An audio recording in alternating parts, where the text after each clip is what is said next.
n'avais pas du tout l'intention de devenir photographe au début. J'étudiais la littérature et la philosophie à l'université en Italie. Et puis je faisais des illustrations en même temps. J'avais envie de raconter des histoires.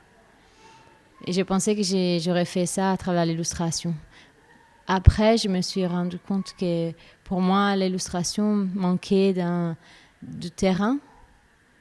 C'est très personnel, hein, c'est pas vrai du tout en fait. Mais pour moi, c'était comme ça.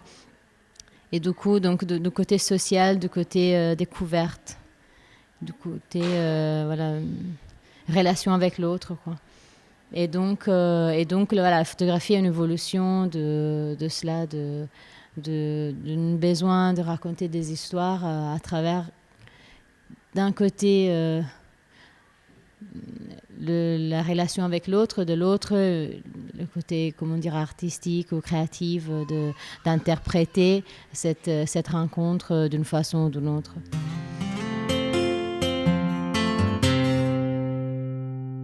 J'ai commencé à travailler sur ce sujet il y a 3 ans au Burundi.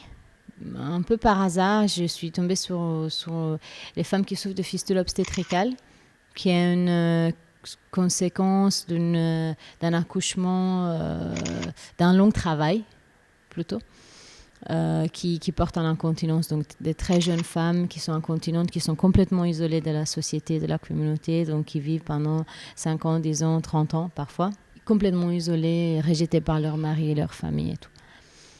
Donc cela m'avait très touchée parce que ce n'était pas qu'un problème médical, c'était un problème social très grave. Et ça revenait au droit de l'homme, droit de la femme en particulier. Ça m'intéressait.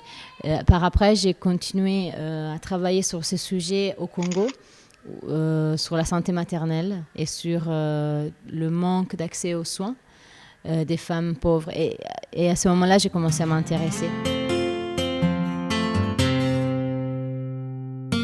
Peut-être la réaction que moi j'ai eue au début quand j'ai découvert quelque part cette problématique, et je me suis étonnée de comment on peut être ignorant de certains problèmes qui existent dans le monde, comment on peut vivre dans l'obscurité de ces problématiques, comme si ces problématiques n'existaient pas, alors qu'elles touchent presque la totalité quand on dit 99% des femmes qui meurent d'accouchement meurent dans les pays du Sud. Et nous en parlons un petit peu, les techniciens le savent bien, mais j'y parle les gens de la rue, les gens ne le savent pas forcément.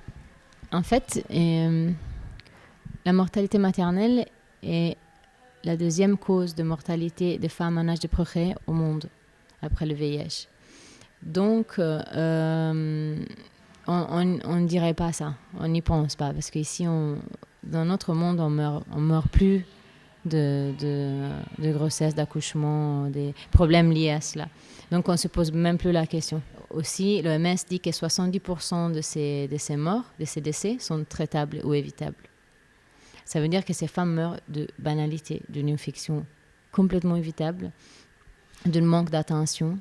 Là, par exemple, il y a l'histoire d'une femme de 18 ans qui est venue d'une région, Walikale, au Congo, qui est une zone d'un conflit permanent. Elle est arrivée vivante, sans se faire tuer par des rebelles, par l'armée, par qui que ce soit. Elle est arrivée dans un centre de santé. L'enfant a été mis en position de siège, donc très difficile à faire sortir. Chez nous, on aurait fait une césarienne simplement. L'enfant serait sorti, la maman serait bien et tout. Tu ne peux pas faire une femme de 18 ans au Congo une césarienne parce qu'elle aura encore 10 grossesses. Donc elle risque une rupture utérine, elle risque de mourir à la prochaine grossesse. Donc tu essaies de faire sortir l'enfant par voie basse. Sauf que l'enfant était vraiment mal mis et l'ont fait à la dernière seconde. Parce que l'équipe médicale n'était pas à la hauteur de se rendre compte que l'enfant était mal mis. Donc ils ont fait sortir l'enfant après longtemps, il ne respirait pas, ils l'ont réanimé. Donc finalement, tu as une équipe compétente qui était MSF, qui était là, qui a fait sortir l'enfant finalement en évitant une césarienne, qui réanime l'enfant. Et donc tout va bien, quelque part, tout va bien. Et puis la nuit, l'enfant meurt parce qu'il y a une coupure d'électricité à l'hôpital et il n'y a pas un générateur. c'est Ban Ki-moon, secrétaire général des Nations Unies, qui avait dit justement c'est la mortalité maternelle est un des plus grands échecs de notre époque. Et je trouve que c'est important, surtout dans notre monde occidental où parfois on a tendance, parce qu'on vit dans le confort, parce qu'on a tellement oui, je dirais de confort autour de nous qu'on oublie. Enfin, je veux dire, on a l'électricité, on a l'eau, on ne se pose même pas la question le matin quand on se réveille si on aura l'électricité, si on aura l'eau. Tu vois, c'est un acquis. Et donc, l'idée, c'est de se dire, c'est pas comme ça pour tout le monde.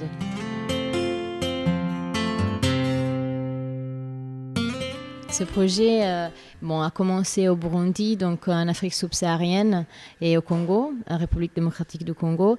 Je suis partie au Vietnam et j'ai un projet de continuer au Cambodge et en Inde. Je suis en train d'essayer d'organiser ces 2 autres chapitres. Et puis, bien sûr, je vais partir en Amérique du Sud.